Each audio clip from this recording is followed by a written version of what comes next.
ازيكم؟ انا بسنت سالم وريفيو جديد عن غسول اوزموسيد. غسول اوزموسيد او غسول اوزموسايد كان جالي في باكج في شهر رمضان من شركة 31 فارما، وكنت قلت لكم ان شاء الله لما اخلص تجربتي معاه فانا هعمل لكم الريفيو على طول، ولكن الريفيو اتاخر شويه. زي ما انتوا واخدين بالكم احنا في اخر السنه خلاص. ولكن اللي عنده فضول انه يعرف انا ليه اتاخرت في الريفيو ده يستنى لاخر الفيديو علشان ما نضيعش وقت الناس اللي عاوزه تسمع ريفيو وخلاص. وزي ما اتعودنا اي ريفيو هنقول هنعرف بالمنتج الاول، بعدين نقول مميزات وعيوب وصفات محايده. واوزموسيد او اوزموسايد اللي معانا النهارده مكتوب عليه ان هو يعني اسمه اوزموسيد، ودي الماده اللي الشركه مختاراها لتمييز الغسول بتاعهم عن اي غسول جل موجود في السوق المصري.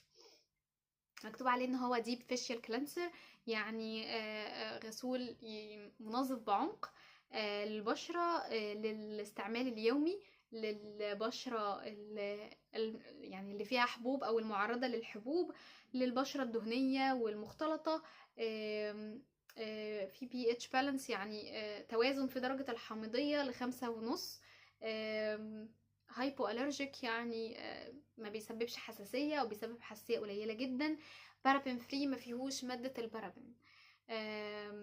طيب ايه هي مميزات الغسول اللي معانا النهاردة؟ غسول اوزموسيد، اول حاجة ان هو بيؤدي وظيفته كويس، وده المفروض ان دي اهم ميزة في اي غسول، ان هو بينظف كويس. لانه لو مش بينظف ومش بيشيل الحبوب يبقى انا جايباه ليه؟ فهو بينظف كويس وبيشيل الحبوب، بيتعامل مع الحبوب الصغيرة في خلال أيام، يعني يومين 3 بتشوفي تأثير الحبوب الصغيرة بتقل، والحبوب الكبيرة اللي هي بتبقى دمامل محمرة أو فيها صديد وهكذا بيتعامل معاها في خلال أسبوعين، يعني بتبتدي تشوفي نتيجة بعد أسبوعين. و... وده اللي مكتوب عليه، فهو مكدبش في الموضوع ده. تاني ميزة فيه هو ان شكل الفورميولا هو الجل، والجل ده بيخليه مناسب لمعظم انواع وحالات البشرة، يعني مناسب للبشرة المختلطة ومناسب للبشرة الدهنية وللحالات المختلفة، يعني فيها حبوب او ما فيهاش، او لو كانت حساسة. انا بشرتي حساسة وما عملش معايا الحمد لله اي حاجة، بالعكس انا استمتعت بيه جدا. ندخل على ميزة رقم 3، وهو انه بيتحكم في افراز الدهون بشكل جيد. قبل ما ندخل على ميزه رقم 3 نسيت اقول لكم ان الغسولات الجل مش بينفع تستعمل مع البشره الجافه، مش علشان هي وحشه، لا، علشان البشره الجافه بتكون طبقه الجلد الميت فيها تقيله شويه، او البشره الجافه عموما مسامها ضيقه، فبتحتاج غسولات اكثر قوه علشان تتعامل مع الشوائب اللي فيها ومع الحبوب اللي فيها. ده لو فيها حبوب، يعني البشره الجافه من اقل البشرات المعرضه للحبوب.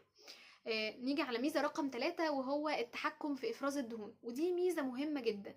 فايدتها أو دورها في المنتج عموما هو التحكم في إفراز الدهون، يعني إن إحنا بنشيل الدهون الزيادة اللي موجودة على سطح الجلد من بره، ونمنع خروج دهون زيادة من جوه لبره، يعني من جوه البشرة لبره. وده بيحصل لما الغسول يكون بيشيل الدهون وبيسيبها ناشفة. تمام. فدي ميزة رقم 3، ان هو بيتحكم في افراز الدهون بالطريقة دي، وده لان في مادة الالانتوين. انا كنت كلمتكم عن مادة الالانتوين دي قبل كده في الفيديو بتاع ريفيو غسول ستارفل، وهو يعني مادة موجودة في كل الغسولات الجل، وده علشان يسيب البشرة رطبة بعدها. وده يدخلنا على الميزة رقم 4، وهو بيسيب البشرة ناعمة ومنتعشة لأن فيه مادة الألانتوين. ومادة الألانتوين دي بتخلي البشرة زي ما يكون كده عليها طبقة حماية. طبقة الحماية دي خلاص احنا يعني الغسول فايدته ان هو شال الدهون الزيادة، تمام. حطينا مادة الألانتوين علشان يقول كده للغدد الدهنية لو سمحتم انا محمية، انا مش محتاجة ترطيب، لو سمحتم وقفهم لمدة معينة افراز الدهون الزيادة اللي انتوا عمالين بتفرزوها عمال على بطال. ودي ميزة مهمة جدا في كل الغسولات الجل، تمام. ولكن هي موجودة في مادة الأوزموسيد، ولكن مادة الألانتوين هنا مختلفة، هقول لكم ليه بس مش دلوقتي. فدي كانت الميزة رقم 4 في غسول أوزموسيد. نيجي لميزة رقم 5، وهو انه ما فيهوش صابون. ما فيهوش صابون يعني ما فيهوش مادة اللوريث سلفيت. ومادة اللوريث سلفيت دي يعني عدم وجودها يعني في علم الكوزماتكس الحديث بقى بيدي قيمة أكبر للمنتج. بقى هو ده اللي بيخلي المنتج إيه ده ما فيهوش لوريث سلفيت، دي حاجة حلوة. مع إن انا شايفه يعني من وجهة نظري ان اللوريث سلفيت دي مش ماده وحشه، ولكن هي بتضر بعض انواع البشره وحالاتها، بتخليها ناشفه قوي، ومش يعني مش بنعرف نخلطها مع ماده الالانتوين، لان مهم ان الالانتوين يكون موجود مع الجلاكيورانيك اسيد. ف يعني فعلشان كده شالوا اللوريث سلفيت. يعني بنضرب عصفورين بحجر، بنخلي البشره رطبه يعني بعد الغسول، وبنعلي من جودة المنتج. ودي موجودة في كل الغسولات يعني الجل الحديثة او اللي بتنافس في السوق دلوقتي. فانا مش ضد اللوريث سلفيت، ولكن عدم وجوده بيدي قيمة للمنتج، وهو فعلا مفيش لوريث سلفيت في الأوزموسيد. نيجي الرقم 6، وهو انه ملوش لون. يعني هو جل شفاف، ملهوش لون، مش حاطين فراجرانس واضحة، يعني مفيش ريحة، يعني ريحة زيادة للمنتج. وده هو ده اللي مخلي فيه هايبو الرجيك، مخلي ان هو مش بيعمل حساسية، ودي حاجة ممتازة جدا. رقم 7، كميته كويسة. يعني انا لما جاتلي العينة كانت طبعا بتبقى تلت الازازة، مش بتبقى كلها. كفت معايا 3 شهور، 3 شهور حرفيا استعمال يومي. بس الفترة دي انا كنت بستعمل يومي مرة واحدة، يعني مرة واحدة كان بالليل، لان كنت بستعمل غسول تاني الصبح، كان علشان نجربه برضو، علشان نعمل عنه ريفيو. ف ال ال ال يعني قعد معايا شهر ونص، استخدمته فيهم يعني نقدر نقول اكتر من 20 يوم هو لوحده صبح وليل، وبقية الايام كان في معاه غسول تاني، فكفى يعني كفى كتير. فتخيلوا بقى ان شوية قد دول كفوا شهر ونص، يعني بالتدرج ده، فما بالك بقى كله هيبقى قد ايه؟ لا هيقعد معانا حبة حلوين.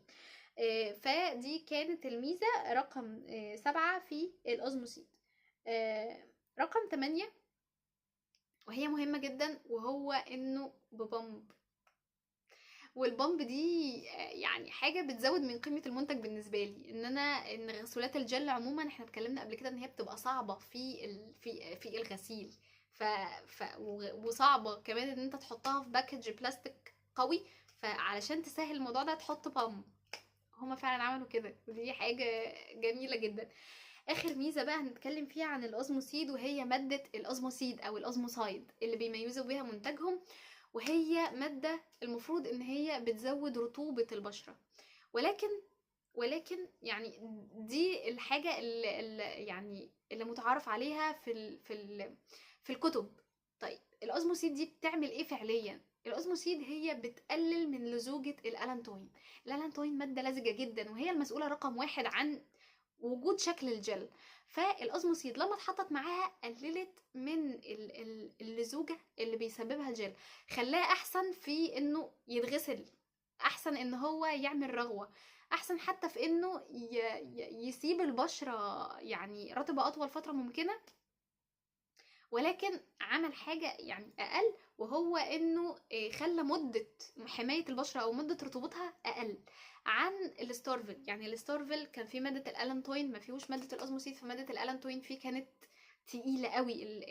الشكل القديم، يعني الشكل القديم. المفروض ان انا كنت في اخر الفيديو في الاعداد عندي كنت عامله مقارنه بين الاوزموسيد وستارفل القديم، بس طبعا ستارفل عملوا فورميولا جديده غيروا فيها كل حاجه، فخلاص ما عادش له لازمه ما عادش له لازمه المقارنه. ولكن الاوزموسيد كان بيتميز بكده، ان ماده الالانتوين فيه مخلوطه بالاوزموسيد، فاللزوجه قليله، فده بيسيب البشره يعني رطبه حلوه قوي بشكل جميل. ولكن كانت مده الرطوبه اقل من اللي بيعملها ستارفيل بسبب اللزوجه، بسبب فرق اللزوجه ده. ودي كانت مميزات الاوزموسيد او الاوزموسايد. انا حبيته جدا، ولكن اكيد في عيوب، اكيد في عيوب.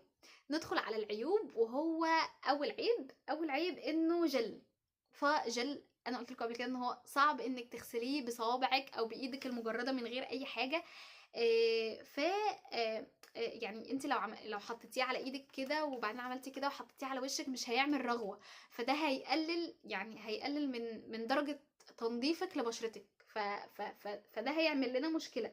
ولكن المشكله دي انت ممكن تحليها بحاجتين. اول حاجه ان انت يعني تحطي الجل على ايدك وتخففيه، وبعدين تفركي ايدك كويس جدا جدا لحد ما ايدك كلها تعمل رغوه، وبعدين تبتدي تدلكي وشك بحركات دائريه. او انك تختصري الموضوع يعني بحل المشكله رقم 2، وهو انك تستعملي artificial cleansing او اللي هو مكنه تنظيف. يا اما مكنه تنظيف يدويه بس طبعا تكون من شعر طبيعي، او مكنه سكين برو زي اللي عندي كنت شفتوها في الفيديوهات قبل كده، او مكنه هابلين، او مكنه فور يو اللي هي لونا، اللي هي بتبقى صغنطوطه دي وبلاستيك. هي مش عندي بصراحه، هي بتبقى سيليكون بس هي مش عندي. ف ده اول عيب. تاني عيب، وده عيب خطير، ان هو لحد دلوقتي مش متوفر في السوق. هي المفروض ان هي كانت شركة ناشئة في فترة ما قبل الكورونا، وبعدين جت فترة الكورونا طبعا كان كساد على كل سوق الكوزماتكس. يعني انا كنت فاكرة ان بعد ازمة الكورونا ما تعدي هيبقى في تواصل وكده، ولكن انا لما دورت على الازموسيد موجود فين لقيت ان هما للاسف لسه ما توفرش. حتى انا سبت لهم رسالة على البيج من يعني من فترة، يعني من قبل ما الفيديو هينزل ب3 4 ايام كده ولا حاجة. سألتهم تمن يعني تمنه كام دلوقتي ومتوفر فين ومتوفر ازاي، هم ما ردوش عليا، واصلا البيج مش اكتف اصلا. ف طيب انا ليه عملت الفيديو ده برضه هتعرفوا في اخر الفيديو لو عندكم فضول. فده العيب رقم 2. العيب رقم 3 هو ما يعتبرش عيب قوي، فهنحطه في الصفات المحايدة. طيب ندخل على الصفات المحايدة بتاعة الأزموسيد. اول صفة محايدة هي الريحة. هي ريحته بالنسبة لي حلوة قوي، يعني كانت عجبتني. هي مش ريحة، مش فراجرنس، يعني هما مش حاطين فيه ريحة خاصة، لا هي ريحة المكونات اللي موجودة فيه، وعشان كده انا قلت لكم هو مش بيسبب حساسية خالص. رقم 2 بقى ان هو يعني الريحة هي عجبتني، بس في يعني اللي جربوه معايا ما عجبتهمش. في ناس عجبتهم في ناس ما عجبتهمش. آه، ولكنها ما فرقتش معايا بصراحة، الريحة كانت جميلة. رقم 2 هو انه مش بينفع للبشرة الجافة، وهي دي مش عيب قوي يعني، بس اللي هو بتبقى غسولات فيها مميزات كتيرة وبسعر مناسب. لما تيجي تلاقي مفيش منه فرميولة للبشرة الجافة بتزعل بقى، اللي هو طب ما تعملوا منه كريمي علشان ينفع للبشرة الجافة وهكذا. ف دي كانت الصفات المحايدة لغسول أزموسيد أو أزموسايد. طيب هو مش متوفر في الأسواق و... انت بتعملي عنه ريفيو ليه كده؟ بالنسبة للناس اللي عاوزين يشوفوا الريفيو فالفيديو خلص. للناس بقى اللي عاوزين يعرفوا أكتر عن الموضوع، يعني انا كنت قلت لكم ان دكتور اسلام اللي كان مسؤول عن لاين يعني لاين الكوزمو في الشركه كان يعني هو كان عمل لي برايفت ابروتش. يعني احنا كنا اتقابلنا وهو كان معاه عينات وقال لي يعني انا احب جدا انك تجربيها واداني فعلا عينات علشان اجربها وكده. وانا قلت له ان شاء الله لو عجبني انا يعني انا هعمل عنه ريفيو. وطبعا اي حد يعني بيديني عينات او بيديني هديه فانا يعني ببقى صريحه جدا معاه ان انا هقول رايي صريح، يعني مش هجامل اي حد. ف في الوقت يعني بعد 3 شهور بعد ما خلصت تجربتي مع الأزموسيد ومع الحاجات التانية، لو كنتوا فاكرين في الفيديو انا كنت يعني كان دكتور اسلام برضو مديني غسول، يعني كان مديني مع الغسول كان مديني شامبو ولوشن، لوشن للشعر للتطويل وكده. ف... ف... فانا على ما خلصت الباكج كلها كتجربه كان عدى 3 شهور. فبعد ال3 شهور يعني مصادفه كان في مكالمه مع دكتور اسلام وعرفت ان هو ساب الشركه للاسف. فانا ما كنتش عارفه هل انا المفروض يعني بعد ما هو ساب الشركه هل المفروض انا اعمل الريفيو ولا ما اعملوش، لان هو كان زي ما قلت لكم برايفت ابروتش. يعني هو شخصيا اللي مكلمني علشان عينات المنتجات دي. فقررت وقتها ان خلاص هو دكتور اسلام كان مشي، يعني كان ساب الشركه. فانا قلت خلاص طب انا هعمل ريفيو ليه. والشخص اللي هو ما ابروتش مي خلاص هو ما عادش موجود، بعدين جات لي باكجات كتيرة الفترة الأخيرة، وإن أنا خلاص أهو إن شاء الله هابتدي أعمل الريفيوز بتاعتها، وبقيت السنة يعني بقيت الشهر ده إن شاء الله هتكون كل ريفيوز علشان آخر السنة وكده. وفي الفيديو اللي هينزل إن شاء الله في آخر يوم في السنة عن أحسن حاجات أنا استعملتها في السنة، المفروض تبقى فيه حاجات من دول موجودة أنا معملتش عنهم ريفيو. فلقيت إنه من الإثكس يعني بما إني جالي هدايا وهعمل عنها ريفيوز، يبقى المفروض ان اي حاجة بقى جات لي هدية سواء كانت من مين ان انا لازم اعمل عنها يعني ريفيو، ويعني شيء من الاثكس، مش مجملة لاي حد. فانا بشكر الدكتور اسلام على البرايفت ابروتش اللي عمله، وعلى تجربتي اللي انا استمتعت بيها مع يعني مع المنتج، والمنتجات التانية هنعمل عنها ريفيو برضو. وبتمنى له كل خير ان شاء الله في شغله الجديد. وده كان كل ما في الفيديو.